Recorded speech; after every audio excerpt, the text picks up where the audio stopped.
नमस्कार दोस्तों, आज के इस वीडियो में आपका स्वागत है। आज हम त्रिकोणमिति के कुछ अनुप्रयोग भाग 3 के बारे में पढ़ेंगे। आज के इस वीडियो में हम कुछ बहुत ही महत्वपूर्ण प्रश्नों को हल करेंगे जो कि हमारे परीक्षा के तौर पे बहुत ही अहम है। तो आइए आज के इस वीडियो को शुरू करते हैं। यह प्रश्न मैंने एनसीईआरटी के प्रश्नावली 9.1 से लिया है और यह उस प्रश्नावली का प्रश्न नंबर 6 है।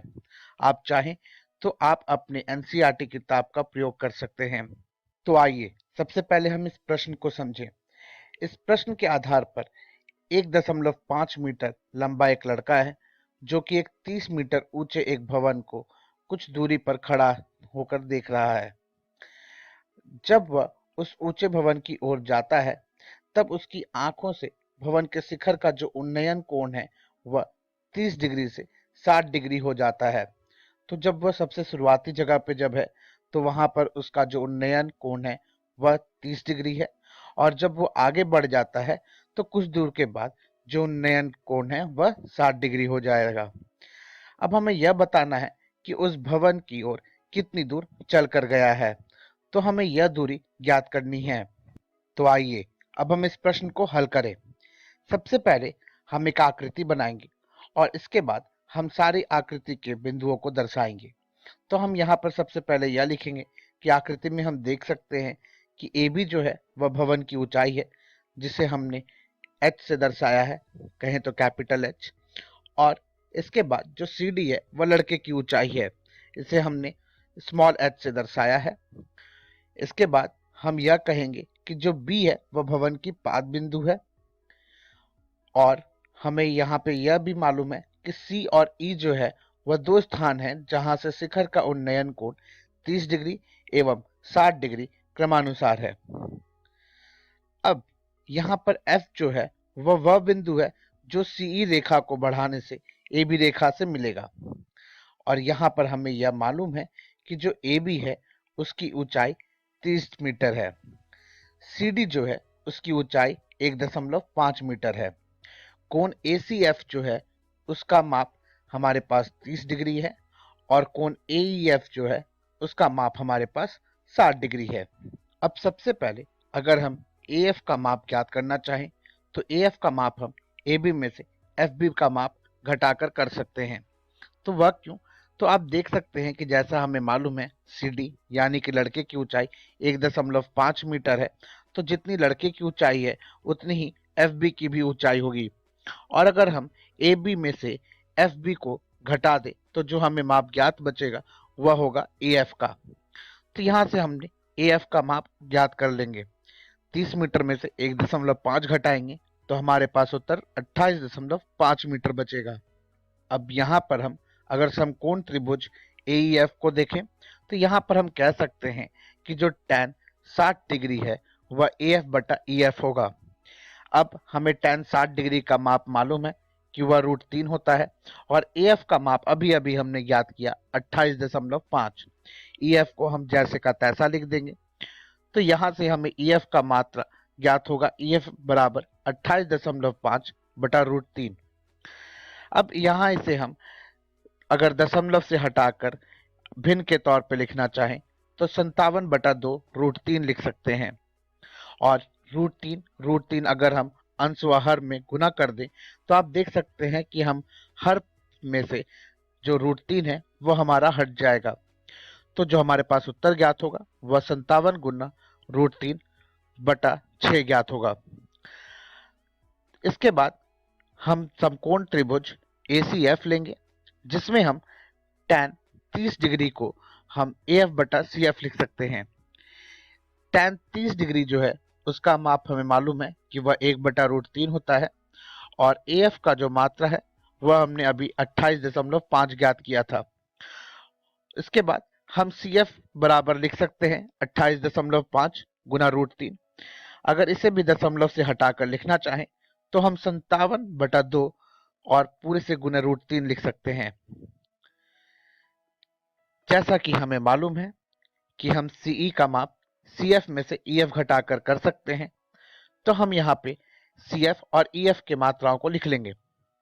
तो यहाँ पर जो हमारे पास उत्तर ज्ञात होगा वह कुछ 57√3/2 पूरे का गुना 1/1 से 1/3 घटाकर होगा। यहाँ पे जब हम उत्तर ज्ञात करेंगे तो 57√3/2 का गुना करना होगा 2/3 से। इसके बाद जो हमारे पास सी का उत्तर ज्ञात होगा वह होगा 19√3 मीटर। तो यहाँ से हम कह सकते हैं कि जो लड़का दूरी तय करके गया है वह दूरी 19√3 मीटर की दूरी है। आइए अब हम दूसरे प्रश्न को हल कर देखें। यह प्रश्न नंबर 10 है और इस प्रश्न को अगर हम समझें तो सबसे पहले इसमें कहता है कि एक 80 मीटर चौड़ी सड़क है जिसके दोनों ओर आमने सामने समान लंबाई वाले दो खंभे लगे हुए हैं। इसके बाद इस 80 मीटर चौड़ाई वाले रोड के किसी एक बिंदु से जो खंभों के शिखर का उन्नयन कोण है वह 60 डिग्री एवं 30 डिग्री है। इसके बाद हमें खंभों की ऊंचाई और खंभों की दूरी जो इस बिंदु से है, जिस बिंदु से हमारे पास उस खंभों के शिखर के उन्नयन कोण दिए हुए हैं, उस बिंदु की दूरी ज्ञात करनी है। तो सबसे पहले हम हल में एक आकृति बनाएंगे और इसके बाद आकृति में यह दर्शाएंगे कि कौन कौन से बिंदु क्या हैं। तो इस आकृति में जो ए बी है और सी डी है वह दो खंभों की ऊंचाई है। इसके बाद ई वह बिंदु है सड़क की जिससे कि हम दोनों ही खंभों के शिखर पर यहाँ पर उन्नयन कोण नाप रहे हैं। इसके बाद हमारे पास ई और बी के बीच की दूरी को हम x मानते हैं। इसके बाद हम यह लिखेंगे कि हमें ज्ञात क्या क्या है। तो यहाँ हमें मालूम है कि dB का माप 80 मीटर है और जो कोण AEB है उसका माप 30 डिग्री है और कोण CED का माप 60 डिग्री है। AB है और CD जो है वह दोनों के ही माप आपस में बराबर है, जैसा कि हमें मालूम है कि दोनों ही खंभे समान ऊंचाई के हैं। अब हम सबसे पहले समकोण ABE में देखेंगे कि यहाँ पर आप देख सकते हैं कि AB जो है वह और CD जो है वह दोनों ही आपस में बराबर है। तो सबसे पहले यहाँ पर हम समकोण त्रिभुज ABE में tan 30 डिग्री लेंगे जो कि बराबर होगा AB/BE। अब इसके बाद हमें यहाँ पे मालूम है कि tan 30 डिग्री का जो माप होता है वह होता है 1/√3 और वह बराबर हो जाएगा AB/x, क्योंकि BE को हमने x माना है। तो हम यहाँ से AB का माप लिख सकते हैं 1/√3 पूरे से गुना x। तो AB बराबर x/√3 हो जाएगा। अब हम समकोण त्रिभुज CD में देखेंगे। तो यहाँ आप देख सकते हैं कि जो tan 60 डिग्री होगा वह बराबर होगा CD/DE के।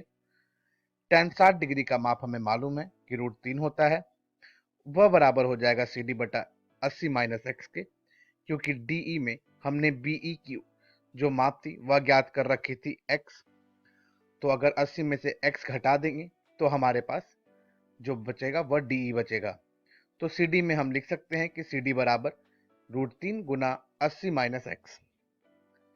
अब जैसा कि हमें मालूम है कि AB और CD दोनों ही बराबर हैं, तो हम दोनों ही से यहाँ पर आपस में दोनों को बराबर इनके मात्राओं को लिख लेंगे। तो x/√3 बराबर हो जाएगा √3 गुने 80 - x। अब जैसा कि हमें मालूम है कि x हमें ज्ञात करना है, तो हम √3 को उधर ले जाकर √3 से गुना करेंगे। तो जो x बराबर मिलेगा वह होगा 3 गुने 80 - x। x बराबर हो जाएगा 240 - 3x और यहाँ से जो हमें x की मात्रा ज्ञात होगी वह ज्ञात होगी 240/4। 240/4 करने पे x का जो मात्रा हमें ज्ञात होगा वह होगा 60। अब हमें मालूम है कि अगर x का माप 60 है तो AB का माप हो गया 60 मीटर। तो दोनों ही खंभे AB व CD जो है वह दोनों जो बिंदु E है उससे किसी दूरी पे हैं और AB जो है वह x दूरी पे था जिसका मात्रा अभी हमने ज्ञात किया 60 मीटर। तो हम कह सकते हैं कि जो DE माप होगा वह होगा BD - BE, जो कि 80 से 60 घटा के हमें ज्ञात होगा। तो 80 से 60 घटाने पे हमें 20 मीटर मिलेगा। तो हम कह सकते हैं कि जो बिंदु E है वह दोनों ही खंभों से CD और AB से 20 मीटर व 60 मीटर क्रमानुसार दोनों से ही दूरी पे है। चलिए, तो अब हमें दूरियां तो ज्ञात हो गई, अब हमें दोनों ही खंभों की ऊंचाई ज्ञात करनी है। तो जैसा कि हमें मालूम है दोनों ही खंभे समान माप के हैं, तो हम यहाँ पर किसी भी एक खंभे का माप ज्ञात करेंगे।